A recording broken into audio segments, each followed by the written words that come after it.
నేటి వాక్య ధ్యానము కొరకు మిమ్మల్ని ప్రేమతో ఆహ్వానిస్తూ ఉన్నాను.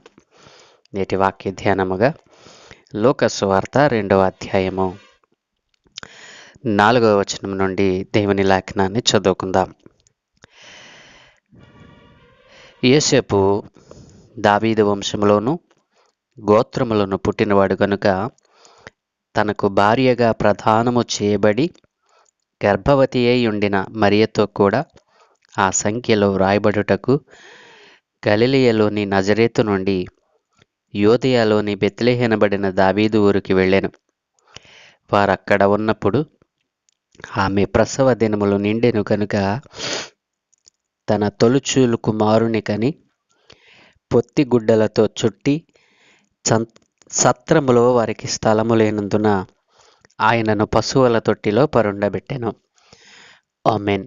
ప్రభునందు ప్రియదేవుని పిల్లారా, చదువుకునబడిన లేఖనము నిమిత్తమే ప్రార్థన చేద్దాం. సకలాశీర్వాదములకు కారణభూతుడైన తండ్రి, పరిశుద్ధుడా, మీ ఘనమైన ఉన్నతమైన నామానికి స్తోత్రాలు నాయన. ఏ మంచి లేని మా జీవితంలో మరొక నూతన ఉదయాన్ని అనుగ్రహించారు. అందును బట్టి మీకు వేలాది కోట్లాది స్తోత్రాలు నాయన. దేవా, చదువుకున్న ఈ లేఖన భాగం మా కొరకు దీవించండి. ఈ లేఖనంలో నుండి కొన్ని ఆత్మానుసారమైన నాయన, ఇదిగో తండ్రి, లేఖనానుసారమైన జ్ఞానాన్ని మేము నేర్చుకోవటానికి కృప చూపి మీరే మాకు బోధించి నేర్పించమని యేసయ్య పరిశుద్ధ నామమున వేడుకుంటూ ఉన్నాను తండ్రి. ఆమేన్. ప్రభునందు ప్రియదేవుని పిల్లరా, చదువుకునబడిన లేఖనంలో క్రీస్తు ప్రభుల వారి యొక్క పుట్టుక ఎలా జరిగిందో, క్రీస్తు ప్రభుల వారి యొక్క ప్రసవం ఏ రీతిగా జరిగిందో మరి లూకా భక్తుడు చాలా చక్కగా వ్రాశారు. ప్రియదేవుని పిల్లలారా, క్రీస్తు ప్రభుల వారు పరలోకవాసి. క్రీస్తు ప్రభుల వారు పరలోకంలో ఒక గొప్ప స్థానంలో ఉన్నటువంటి వారు. ఆయన 24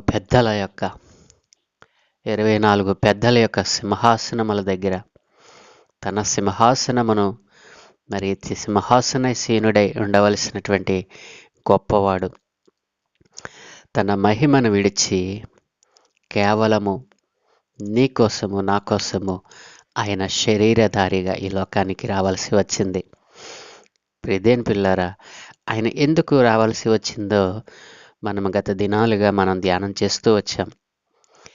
ఈరోజు మన అంశం ఏంటంటే, క్రీస్తు ఏ రీతిగా ఈ లోకానికి రాబట్టాడు, ఆయన వచ్చినప్పుడు జరిగిన సంభవాలు ఏమిటి, నేటి సమాజంలో జరుగుతున్నటువంటి మరి విషయాలు ఏమిటి, వీటిని మనం చూసినట్లయితే ప్రియదేవుని పిల్లరా, క్రీస్తు యొక్క జననము మరి ఏ రీతిగా జరిగింది, క్రీస్తు ప్రభుల వారు పుట్టుక ఎలా సంభవించింది, ఆయన పుట్టినప్పుడు మరి పరిస్థితులు ఏమిటి. ప్రియదేవుని పిల్లరా, ఈ రోజున నేటి సమాజము క్రీస్తుని ఎలా ఆరాధిస్తూ ఉంది. క్రీస్తు తన్ను తాను తగ్గించుకొని, తన్ను తాను రిక్తునిగా చేసుకొని, దాసుని స్వరూపమును ధరించి ఆయన నీ కొరకు నా కొరకు ఈ లోకంలో పుట్టాడు. తనను తాను ఎంతగా తగ్గించుకున్నాడో ఆయన యొక్క లేఖనములో స్పష్టముగా వ్రాయించాడు. ఆయన మహిమ మరి సింహాసనమును విడిచిపెట్టి ఈ లోకానికి మరి స్థలము లేనివాడిగా ఈ లోకంలో చాలా చిన్న స్థలాన్ని ఆయన వాడుకున్నాడు. ప్రియదేవుని పిల్లారా, అయితే ఈ రోజున నేటి సమాజము క్రీస్తుని ఎలా పరిచయం చేస్తూ ఉంది లోకానికి. క్రీస్తు లోకానికి ఎందుకు మరి దూరమైపోతా ఉన్నాడు అనంటే, దేవుని లేఖనములో రాయబడినట్టుగా నేటి సమాజము ప్రవర్తించటలేదు. దేవుని లేఖనంలో ఉన్నటువంటి జ్ఞానాన్ని సమాజము ఈ లోకానికి తెలియచేయకపోవటమే ఇందుకు ప్రధాన కారణం. బైబిలు మరి ఎరిగినటువంటి వారికి బైబిలు మరి దూరమైపోవటానికి కారణం కూడా నేటి క్రైస్తవ సమాజమే. ప్రియదేని పిల్లరా, బెత్లెహేములో క్రీస్తు ప్రభుల వారు క్రీస్తు ప్రభుల వారు పుట్టినప్పుడు జరిగిన సంభవాలు మనము చదువుకున్నాం కదా. వారక్కడ ఉన్నప్పుడు ఆమె ప్రసవ దినములు నిండెను గనుక తన తొలుచూలు కుమారుని కని పొత్తిగుడ్డలతో చుట్టి సత్రములో వారికి స్థలము లేనందున, ప్రియదేని పిల్లరా, మహిమ సింహాసనమును విడిచిపెట్టినటువంటి దేవునికి ఈ లోకములో ఆయన పుట్టినప్పుడు ఆయనకి చిన్నపాటి స్థలము కూడా లభించలేదు. అట్లాంటి దేవుణ్ణి మరి మరి ఈ రోజున క్రైస్తవ సమాజం ఎలా ఆరాధిస్తూ ఉంది? బెత్లెహేములో సందడట. ప్రియదేని పిల్లరా, విన్నారు కదూ. బెత్లెహేములో సందడి, పశుల పాకలో సందడి. ఎవరండి ఆయన పుట్టినప్పుడు ఆయనను ఆరాధించడానికి వెళ్ళింది? బెత్లెహేములో ప్రజాసంఖ్యకు వచ్చిన వారందరూ వెళ్ళి ఆరాధించారా? మరి యోధా ఆచారంలో ఉన్నటువంటి స్థితి మనం జ్ఞానం చేశాం కదూ. ఎవరైనా యోధా జాతిలో ఎవరైనా ఒక బిడ్డకు జన్మనిస్తే ఆ ఊరి వారంతా వచ్చి ఆ ఇంటి దగ్గర కూడి పాటలు పాడి సందడి చేసేవారు. అట్లాంటి సందర్భము క్రీస్తు ప్రభుల వారు పుట్టినప్పుడు జరిగిందా? దేని పిల్లల ఆలోచన చేయండి. బెత్లెహేములో సందడెక్కడిది? క్రీస్తు ప్రభుల వారు తాను పుట్టినప్పుడు తనకి భూమి మీద చిన్నపాటి స్థలం కూడా ఆయనకి లేకపోతే అత్యంత నీచాతి నీచమైనటువంటి ఎవరూ కోరుకోనటువంటి స్థలంలో ఆయన కోరుకున్నాడు. ఆ స్థలంలోనే ఆయన ఉండటానికి ఇష్టపడ్డాడు. ప్రియదేని పిల్లారా, అంత తగ్గింపు కలిగినటువంటి దేవునిని ఈ రోజున ప్రజలు, నేటి క్రైస్తవ సమాజము బెత్లెహేములో సందడైపోయింది, పసులుపాకలో సందడైపోయింది. ఎందుకో తెలుసా? యేసయ్య పుట్టాడన్నట. ప్రియదేని పిల్లారా, ఆయన తన్ను తాను తగ్గించుకుని తాను అడ్జస్ట్ అయిపోయాడు. ఈ భూమి మీద మానవుడు అలాగున అడ్జస్ట్ అవ్వటానికి ఇష్టపడటం లేదు. అలాగున నీవు ఉండలేకపోతున్నావంటే నీలో క్రీస్తు ఉదయించలేదు ఇంకను. కాబట్టి ప్రియదేని పిల్లరా, అంత దయనీయమైన పరిస్థితి ఆ బెత్లెహేములో ఉంటే, ఇంకొక విషయాన్ని మనం ఆలోచన చేస్తే, అప్పటికి యోసేపుకు మరియకు వివాహము కాలేదు, కేవలము ప్రధానము మాత్రమే అయి ఉన్నారు.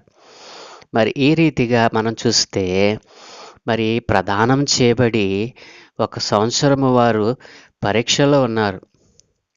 వారు పెద్దల యొక్క ఆ యోధా జాతిలో ఉన్నటువంటి వారికి వారు పరీక్షా కాలంలో ఉన్నారు.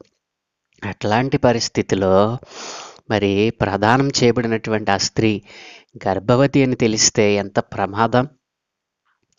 ప్రియదేని పిల్లరా, ఇలాగున ప్రదానం చేయబడినటువంటి కన్య ఆ యొక్క ఆ పరీక్షా కాలంలో ఏదైనా పాపం చేస్తే, చేయకూడని దోషం చేస్తే, గర్భమును ధరిస్తే యోధా ఆచార ప్రకారం, యోధా జాతిలో ఉన్నటువంటి దేవుడు విధించిన నిబంధన ప్రకారం ఆమెను రాళ్లతో కొట్టి చంపాలి కదూ. కాబట్టి ఇట్లాంటి భయంకరమైనటువంటి దయనీయమైన స్థితిలో యోసేపు మరియలు ఉంటే బెత్లెహేములో సందడెక్కడదండి? ప్రియదేని పిల్లలు ఆలోచన చేశారా? పసులపాకలో సందడెక్కడిది? వారేమో చిన్న స్థలం దొరికితే చాలు, పుట్టినటువంటి బిడ్డ చిన్న బిడ్డ కాబట్టి వారు స్థలం దొరికితే చాలు అని వారు అనుకుంటా ఉంటే, యేసయ్య పుట్టినప్పుడు సందడట, ఆకాశంలో సందడట, చుక్కల్లో సందడట. ప్రియదేని పిల్లారా, ఈ రోజున క్రైస్తవ సమాజము గ్రంథములో రాయబడినటువంటి ఈ అజ్ఞానాన్ని లోకానికి పరిచయం చేస్తూ ఉంది. వాస్తవానికి బెత్లెహేములో జరిగినటువంటి పరిస్థితులు వేరు, నేటి క్రైస్తవ సమాజము చేస్తున్నటువంటి వింత పోకడలు వేరు. బెత్లెహేము అనేటువంటిది ఒక చిన్న ఊరండి. అందులో ఇతర ప్రాంతాల నుండి వచ్చిన వారికి ఉండేందుకు సౌకర్యాలు కానీ, వారికి కావలసినటువంటి మరి ఆవాసాలు కానీ చాలా తక్కువ. చాలా చిన్న ఊరు. అట్లాంటి ఊరిలోకి మరి లక్షల మంది జనం ప్రజా సంఖ్యలో రాయబడటానికి వచ్చారు. ప్రిదేన్ పిల్లరా, ఈ పరిస్థితిలో యేసేపు మరియలు ఉంటే మరి బయట రోమా సైనికులు తిరుగుతూ ఉన్నారు. మరి రోమా సైనికులు మరి కంటపడినట్లయితే మరియా యేసేపులు మరి అప్పటికి వారు వివాహము కాలేదు కదూ. మరి సైనికుడు ఎవరైనా గుర్తుపెట్టి ఈమెకు వివాహం కాలేదు, పిల్లోడిని ఎలా కంది అని మరి ఆరా తీస్తే ఎంత ప్రమాదం జరిగేది. కాబట్టి ప్రియదేన్ పిల్లారా, అట్టి ప్రమాదాల నుండి వారిని తప్పించుట కొరకే తన సొంత ఊరు నుండి ఆయన మరి ప్రసవించే సమయానికి యోసేపును మరియను మరి ఆయన అక్కడ నుండి తీసుకుని వచ్చినట్లుగా మనం చూడగలం ప్రియదేన్ పిల్లారా. కాబట్టి జ్ఞానులు ఏమన్నారండి? యూదుల రాజుగా పుట్టినవాడు ఎక్కడ ఉన్నాడు? మేము ఆయన నక్షత్రమును చూసి ఆయనను ఆరాధించవచ్చామని చెప్పి హేరోదు రాజుతో అన్నారు కదూ. అంటే జ్ఞానుల ఉద్దేశం ఏమిటి? రాజు ఎక్కడ పుడతాడు అని. రాజు ఎక్కడ పుడతాడు? రాజగృహంలోనే పుడతాడు. కాబట్టి జ్ఞానుల యొక్క ఉద్దేశము యూదుల రాజుగా పుట్టినవాడు మరి యోధుల రాజుల ఇంటిలోనే పుట్టాడు అని ఆనాటి యోధారాజుగా ఉన్నటువంటి హేరోదు దగ్గరికి వెళ్ళి అడిగారు ప్రియదేన్ పిల్లారా. కానీ రాజులకు రాజు, ప్రభువులకు ప్రభువు మరి ఆయన రాజగృహంలో పుట్టలేదు. రాజగృహంలో ఉండటానికి ఆయన ఇష్టపడలేదు. ఆయన కోరుకున్నటువంటి స్థలం చాలా చిన్న స్థలం, కొద్దిపాటి స్థలాన్ని ఆయన వాడుకున్నారు. ప్రియదేన్ పిల్లారా, ఆయన అంతగా తగ్గించుకుని లోకానికి వస్తే నేటి క్రైస్తవ సమాజం ఆయనను అపార్థం చేసుకుంటా ఉంది. ఆయనను అర్థం చేసుకోకుండా, క్రీస్తు మనస్సును కలిగి ఉండకుండా ఈ రోజున మరి వ్యర్థమైనటువంటి వాటిని అవలంబిస్తూ నేటి క్రైస్తవ సమాజము మరి చూస్తున్నటువంటి మరి పరిణామాలు మనం గమనిస్తూ ఉన్నాము కదూ. కాబట్టి ప్రియదేన్ పిల్లారా, ఆయన తన్ను తాను తగ్గించుకొని దాసుని స్వరూపమును ధరించి మరి తాను దైవ కుమారునిగా ఉండవలసిన రీతిని విడిచిపెట్టి, తన దైవత్వమును విడిచిపెట్టి నీ కొరకు నా కొరకు ఆయన తన్ను తాను తగ్గించుకుని ఈ లోకంలోనికి వచ్చాడు. అలాంటి తగ్గింపు మనస్సుతో ఈ రోజున సందడి చేయాలనేటువంటి ఉద్దేశంతో నీవు క్రీస్తు జననాన్ని మరి పట్టించుకోవటం లేదు. క్రీస్తు ఎందుకు పుట్టాడు అనేటువంటి విషయాన్ని మరి సమాజానికి తెలియచేయటంలో నీవు విఫలమైపోతావు.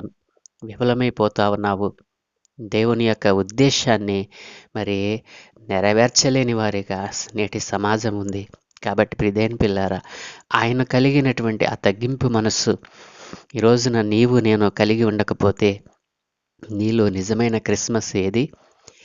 నీ ఇంటిలో నిజమైన క్రిస్మస్ జరగాలి అంటే ఆయన ఏ రీతిగా ఈ లోకానికి వచ్చాడు, ఎలా తన్ను తాను తగ్గించుకున్నారు, ఆయన వాడుకున్న స్థలం ఎంత, మనం చేసేటువంటి సందడి ఎంత. ఈ రోజున ఇటు జ్ఞానాన్ని తెలిసి కూడా మనము దానిని పర్లేదులే, యేసు ప్రభుల వారు గొప్ప దేవుడు కదా అని చెప్పి ఆయన యొక్క ఉద్దేశాన్ని, ఆయన చిత్తాన్ని, ఆయన మనస్సును అర్థం చేసుకోకుండా ఈ రోజున మనం చేస్తున్నటువంటి ఈ విపరీతమైనటువంటి ఈ క్రియలు దేవునికి మరి ఇష్టమైనవిగా మరి కనబడతలేదేమో. కాబట్టి ప్రియదేన్ పిల్లారా, ఆయన ఉద్దేశము, ఆయన ఎలా తగ్గించుకున్నారో అలాంటి తగ్గింపు మనస్సుతో క్రీస్తును ఆరాధన చేద్దాం. నిజమైన క్రిస్మస్ ఆనందాన్ని అనుభవిద్దాం.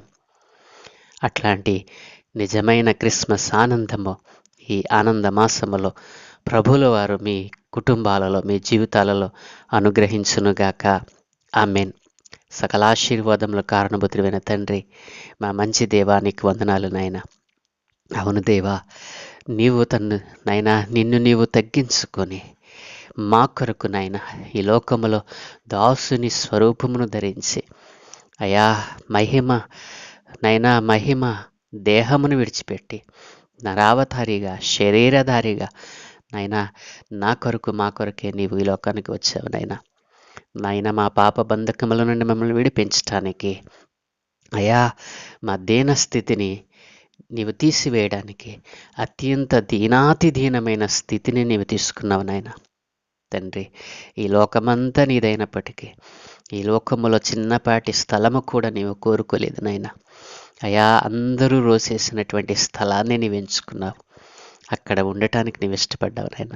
ఈ రోజున నీ పిల్లలమైన మేము అలాగున తగ్గింపు మనసు లేని వారమై అయా నీవు తగ్గింపు కలిగినటువంటి దేవుడు అని, అయా నిన్ను నీవు రిక్తినిగా చేసుకున్నావని, ఈ రోజున నీ కొరకైన వైరాగ్యము లేకుండా ఈ రోజున ఇంకా నువ్వు లోకముతో స్నేహం చేస్తూ వ్యర్థముగా నిన్ను ఆరాధిస్తున్న నీ బిడ్డలతో మీరు మాట్లాడారు నాయన. ఈ రోజునైనా నాయన లేఖనానుసారమైన జ్ఞానము కలిగి క్రీస్తును నిజముగా ఆరాధించే ప్రజలుగా వారు మారుటకు సహాయం దయచేయండి.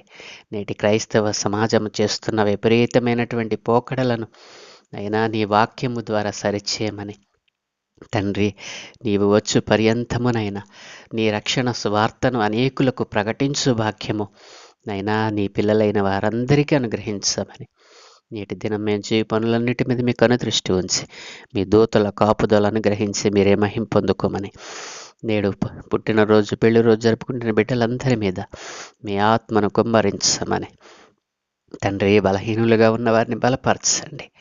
ఇదిగో తండ్రి, ఏ విధమైనటువంటి ఇబ్బందులలో ఉన్నా ఈ ఆనందమాసముల వారి ఇబ్బందుల నుండి విడిపించి నిజమైన క్రిస్మస్ ఆనందాన్ని అనుగ్రహించమని యేసు నామమున ప్రార్థించి వేడుకుంటూ ఉన్నాను తండ్రి.